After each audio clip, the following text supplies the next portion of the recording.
Estamos de volta e a gente vai agora a Brasília conversar com o Bruno Feitosa, que é jornalista da assessoria de comunicação da CNBB e traz para a gente as principais notícias da igreja no Brasil.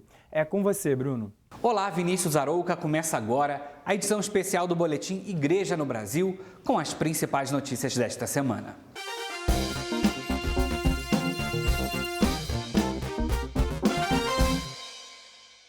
De 11 a 15 de novembro vai ser realizado o 18º Congresso Eucarístico Nacional na Arquidiocese de Olinda e Recife. O tema desta edição é Pão em Todas as Mesas e o lema Repartiram um pão com alegria e não havia necessitados entre eles. As inscrições são gratuitas e devem ser feitas no site cen2020.com.br/inscrições. Ao acessar a página, o participante precisa, antes de escolher entre as abas Público em Geral ou Bispos, Padres e diáconos, preencher o formulário com os dados pessoais. No caso do clero, além de participar das atividades abertas, os inscritos poderão concelebrar nas missas de abertura e encerramento. Paralelamente ao congresso, vai acontecer o simpósio teológico. O investimento para esta atividade é R$ 108. A programação vai contar com conferências e oficinas que vão ser desenvolvidas a partir do texto base que já está disponível. Mais detalhes no site cen2020.com.br. O Conselho Gestor do Fundo Nacional de Solidariedade, o FNS, se reuniu no último dia 8 de setembro para dar continuidade à análise de mais de 100 projetos cadastrados no site do fundo até a última semana. Durante a reunião, foram aprovados 37 projetos. Ao todo, serão destinados quase R$ 1.100.000. Desta vez, o eixo que mais teve propostas aprovadas foi o eixo 1, apoio a projetos educativos, com 20 projetos, seguido pelo eixo 2, auxílio a situações de insegurança alimentar e vulnerabilidade social, com 11, e o eixo 3, que traz capacitação para a geração de renda, com 6 propostas. Entre os projetos aprovados está o atendimento a reeducandos do sistema prisional do estado de Santa Catarina. O projeto foi apresentado pela Diocese de Criciúma e prevê a compra de instrumentos e de equipamentos musicais. Da Amazônia, em Manacapuru, foi aprovado um projeto da Associação dos Índios Cambeba, que prevê a verba para a Escola da Aldeia para a preparação de 10 cartilhas na língua originária, com poesias, textos e desenhos. Os detalhes estão no fns.cnbb.org.br. Confira também no portal da CNBB, Rede Eclesial Pan-Amazônica, Repam Brasil, completou 8 anos de criação no último dia 12 de setembro.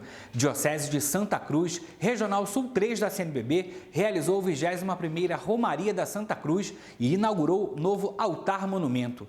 Série formativa sobre o Catecismo da Igreja Católica realizou 11ª live na última segunda-feira, 12 de setembro. O Boletim Igreja no Brasil fica por aqui. Acompanhe as novidades da CNBB acessando o nosso portal cnbb.org.br ou pelas nossas redes sociais no @CNBB Nacional. E claro, não deixe de se inscrever em nosso canal do YouTube, ative o sininho para receber a notificação de novas publicações, além de curtir e compartilhar o conteúdo. Até a próxima!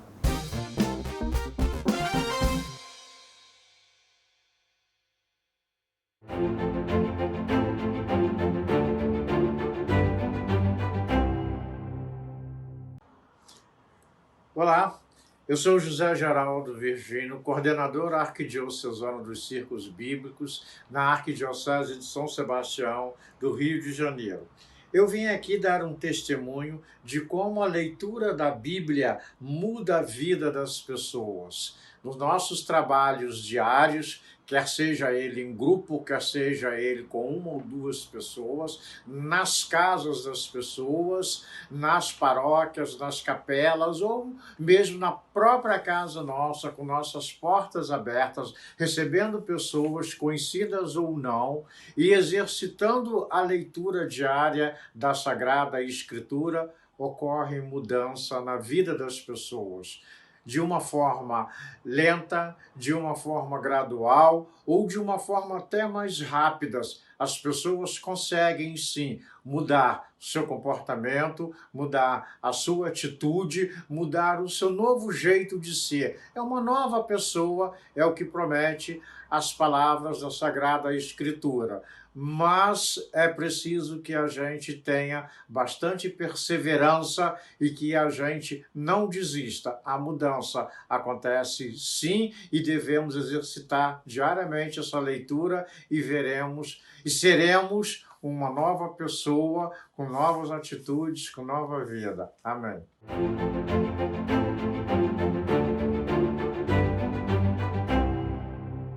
E a partir de agora você acompanha um novo episódio do quadro Conhecendo a Fé Católica, apresentado pelo padre Marcos Vinícius, uma produção da Web TV Redentor que aborda alguns dos temas mais importantes da Igreja.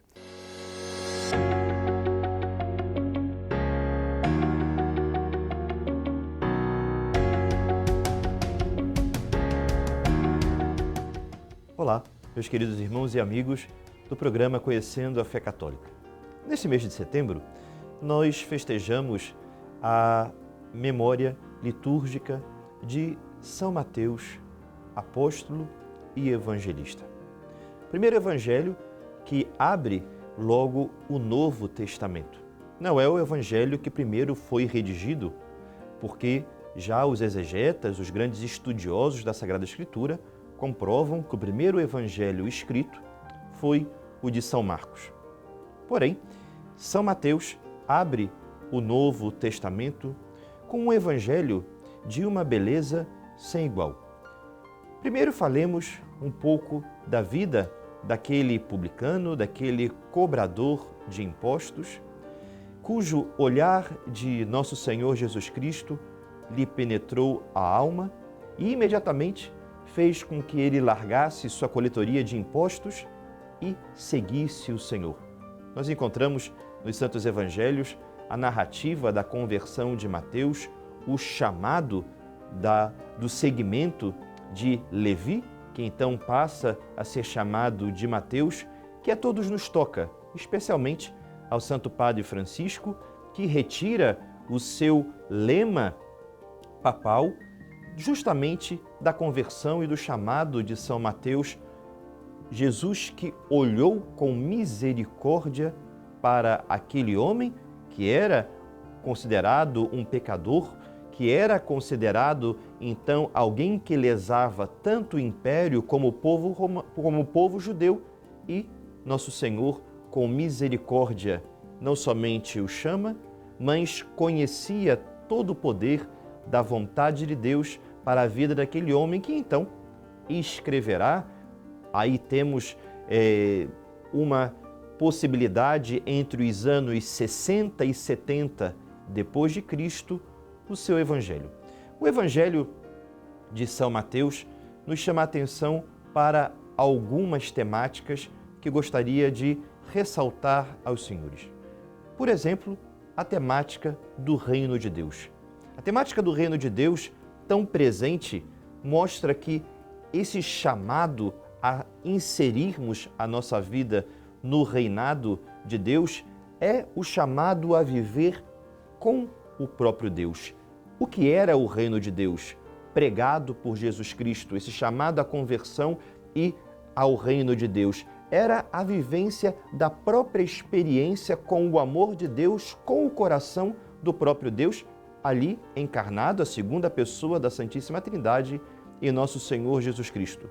Recomendo que naquela trilogia de Jesus de Nazaré, escrito pelo Papa Emérito Bento XVI, o nosso Papa Emérito desenvolverá com a sua maestria e a genialidade de sua sabedoria perfeitamente a temática do Reino de Deus, que os senhores podem ler, é de fácil acesso. Igualmente, no Evangelho de São Mateus, nós podemos degustar com uma alegria e, ao mesmo tempo, com detalhes, do Sermão das Bem-aventuranças. Esse Sermão das Bem-aventuranças, tão bem detalhado no Evangelho de São Mateus, no capítulo 5, Este evangelho, ele nos ensina o panorama ou o compêndio da fé cristã. Do que significa ser então um discípulo de Cristo que é chamado à santidade para viver então a perfeição desejada e almejada por Deus para nós. Existe ali todo um programa, no geral Papa Francisco, um panorama de vida aqui na Terra, de exercício cotidiano de virtudes e ao mesmo tempo de conversão, para assim vivermos plenamente a imagem e semelhança com Deus. Gostaria de chamar a atenção para os senhores que na leitura do Evangelho de São Mateus, uma resposta também aos cristãos novos, ou seja, aos judeus que iam se encontrando com Cristo, com a mensagem salvadora de Cristo, iam se convertendo, deixando, então, podemos assim dizer, o judaísmo para seguir a nosso Senhor, o quanto a importância da comunidade, deste viver reunidos como uma assembleia, como uma eclesia, como uma igreja, uma comunidade de homens e mulheres reunidos e eleitos por Deus para viver a fé. E dessa forma, meus queridos irmãos no Senhor, dentre tantas respostas que São Mateus dirá aos cristãos novos, aos judeus convertidos, ele apresentará a nosso Senhor como esse Deus verdadeiro, esse Filho de Deus, feito homem, mas sobretudo Redentor e Salvador. Como Mateus nos apresenta insistentemente a Cristo, sendo a resposta das profecias messiânicas do Antigo Testamento. Por isso, convido a todos os senhores, nesse mês da Sagrada Escritura, também a uma leitura atenciosa, a uma leitura orante com o Evangelho de São Mateus. Nós podemos encontrar uma outra característica aos devotos de São José, uma presença muito bonita e significativa da figura do pai adotivo de nosso Senhor Jesus Cristo, São José, no primeiro evangelho que abre o Novo Testamento. E dessa forma, aquele publicano, aquele coletor de impostos, aquele homem que tudo largou para seguir a Jesus Cristo, porque não se deixou intimidar pela sedução do olhar redentor de Cristo, ele não somente teve a coragem de deixar tudo para seguir, seguiu também deixando-nos um legado, o seu Santo Evangelho, que juntamente ao de Marcos e ao de Lucas, compõe a classe dos evangelhos sinóticos, que relatam e têm uma forma literária e inúmeros casos, inúmeras situações e circunstâncias da vida de nosso Senhor Jesus Cristo igualmente presentes, que já se diferenciam então do quarto evangelho, que é o evangelho escrito por São João Evangelista, um evangelho com caráter mais teologal, mistagógico, o evangelho composto pelo discípulo amado. Deus os abençoe e que São Mateus nos ajude cada vez mais a rezar com os santos evangelhos, porque assim, quando aprofundamos o conhecimento na vida de Cristo, nós o amamos melhor. Deus os abençoe.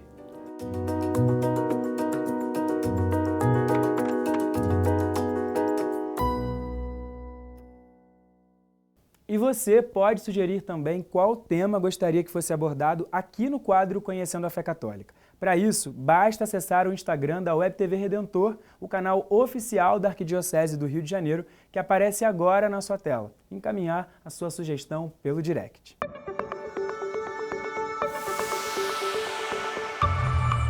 Com o tema Eucaristia, Alimento da Unidade, de Esperança e de Fraternidade, a Arquidiocese do Rio de Janeiro comemorou os 100 anos do primeiro Congresso Eucarístico Nacional.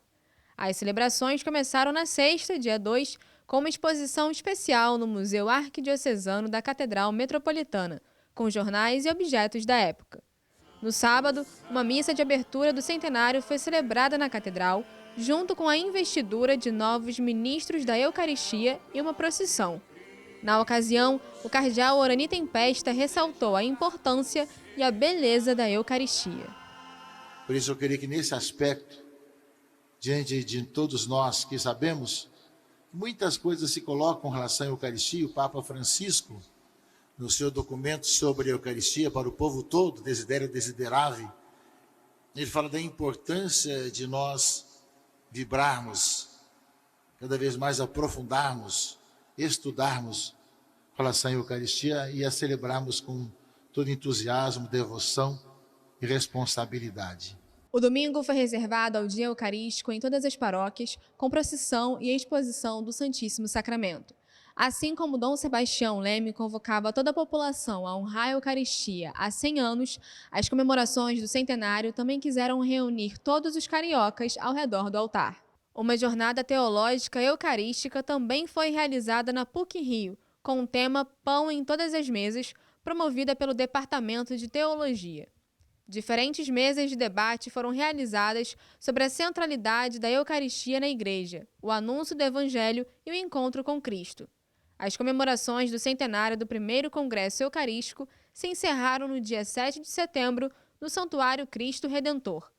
Dom Orani presidiu a missa solene pelos 100 anos do Congresso e pelos 200 anos da independência do Brasil. O cardeal relembrou o contexto histórico de 1922 e a necessidade da presença pública da Igreja ser cada vez mais sentida. O Congresso Eucarístico foi um grande evento de milhares de pessoas, com tantos bispos e arcebispos presentes, começaram do Santo Padre também. E ele sabia que justamente nessa necessidade, mesmo depois da questão, mesmo da pandemia da época e das várias questões, era necessário ter um centro da própria vida e da própria caminhada como povo. E justamente diante das várias atividades que ele desempenhou e teve, ele colocou como centro de tudo a Eucaristia. 9 crianças também fizeram a primeira comunhão e representavam os 9 vicariatos da Arquidiocese. Padre Omar, reitor do Santuário Cristo Redentor, enfatizou a importância do sacramento, especialmente no contexto do Congresso Eucarístico. A primeira Eucaristia dá início a um processo de fortalecimento espiritual que certamente será acompanhado no processo e na metodologia própria da iniciação cristã e que certamente nas suas paróquias vocês poderem dar testemunho e dizer para todo mundo, olha só, fiz a primeira comunhão, sabe aonde? Lá no Cristo Redentor. Como encerramento das comemorações dos 100 anos do primeiro Congresso Eucarístico, o Brasil foi consagrado ao coração eucarístico de Jesus com a bênção do Santíssimo Sacramento.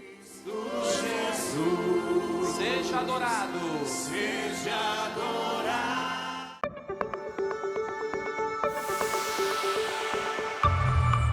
E a gente vai para um rápido intervalo e volta já já, não sai daí.